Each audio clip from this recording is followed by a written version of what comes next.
the beginning. And make sure you like, comment, and subscribe to this video if you want more content like this. And leave a comment.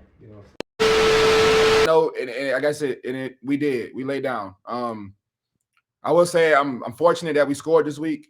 I'm fortunate we weren't the lowest scoring offense in the league in week 1. I'm fortunate, but Matt Canada, count your days. It's time. It's time. It's time. All this time we're sitting here thinking it's personnel reasons we don't have this on offense. Our whole line's bad, whatever. I just think we just need a new play caller. Simple as that. Defensively, it was great to see TJ Watt back out there. I watched a lot of our post-game interviews in the locker room. You could tell we were defeated. A lot of guys just kept saying we beat ourselves, just wasn't executing. And that's week 1. So I hate to hear that, being that it seems like we just weren't ready to play at home week 1 against a great opponent for us to show what we got. But we missed that opportunity. But Pittsburgh is a team that doesn't do that often. So that was the one time we missed an opportunity to play well. It's cool. I got faith in my offense and Kenny Pickett. I've seen him win in late games. I've seen him win in big games for me. We just went 5-0 to end the season last year. So he showed me that in crunch time, he can will us to a win or find us a way to win. I just think the 49ers came and punched us in the mouth, and that defense was crazy. Shout out my boy Cleveland Farrell. But the defense was crazy. Fred Warner was crazy. As a fan of football, the 49ers it was beautiful to watch as a fan of football, but on the back end, I'm hot because this is my football team. So for everybody that's surprised that the Niners played that well, I don't understand it because from what I know, the last 3-4 years, the Niners has been a superior football team. And now I say for superior, they've just been at the top of the league. 1, 2, 3, 4, wherever you want to put them. So I wasn't surprised that they were that dominant. I just was surprised at the effort of my football team. But I don't plan on seeing that too much more this season. The floor is yours. I'm going to say this. I do not agree with you at all. We're complete reverse in the sense of why the Steelers aren't working. You think Kenny Pickett is good enough. He's not good enough. There is Joe Burrow. There is Lamar Jackson. There is Deshaun Watson. You can't give Kenny Pickett a fucking full guaranteed in a division with those quarterbacks. Kenny Pickett is not good enough to play football in the AFC North. But that is the realization you're going to have to wake up to at some point.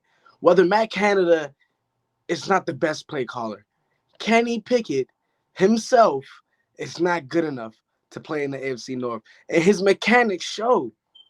I had somebody tell me he's just as good as a quarterback as Lamar Jackson.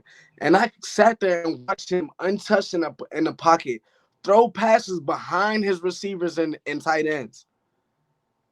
I mean, you definitely. It may be the fucking gloves. But you've definitely seen Lamar do that too. I mean, I've seen Lamar, not sitting in a pocket. Fuck no. On the run, moving around. Yeah, he's fucked up. Never seen Lamar. He's missed a wide open guy or two. Yeah, but I'm talking about we see him, he throw the pass, and it's just not. Nah, Lamar's if it's just a pick play. No, that's not Lamar to miss those passes. No, we're not gonna do that to him. We're not gonna do that to him. And we can sit together seat by seat one day and watch film together.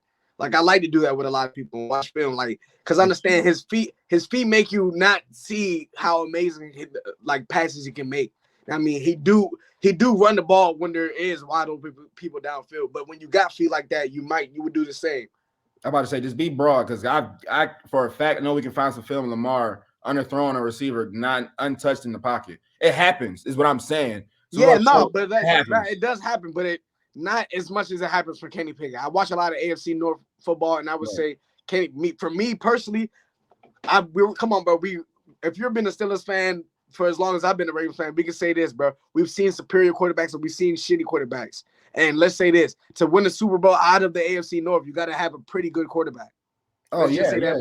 And I mean, we've had guys like Carson Palmer that people are gonna forget about in 5-7 years. They're gonna act like he was never even there, and he was, to me, even pretty good.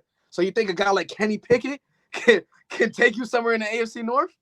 I do, because I've seen him when he finally got the keys last year. When he finally got the keys, Kenny showed me that he can win a game.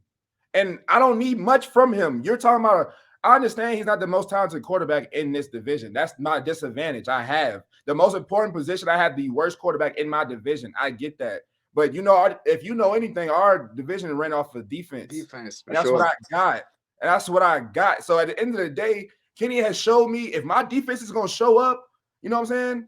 He can do what he needs to do to win us those couple of games. Now, it didn't work in week one.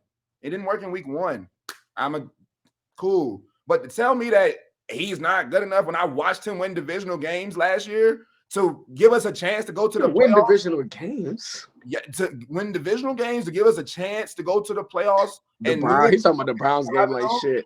My point is this: he did it, and we were down in some of those games. Like, hey, James, you remember we was at Harry Potter night? 2 minute drills. Kenny Pickett. Don't remind me of that night. It was Pat Freermouth that did. Don't remind me of that night. I thought I won a parlay. And I crushed them that night. The fucking Steelers I crushed them. Returned a fucking touchdown at the end. They definitely y'all made me some bread that day. So I'm not gonna act like I know exactly what you mean, but like I can see if you don't see it, cool. But to say he's not good enough, I don't think he has the X factor. I think his ceiling is Ryan Tannehill. It's Matt Schaub. And I also say this: that's fine. That's how you feel about him as a quarterback. That's fine. Because I'm not gonna sit here and act like I'm a Kenny fan, but I'm not gonna sit here and disrespect him like that. But I'll say this: he's not gonna make us. We're not gonna be any worse than we've been. So that's what I'll say. This nigga said Matt Schaub. I'm not even entertaining that. Nigga, he went into his bag for that. Nigga, that's disrespect. No hate right there. I'm not going for that.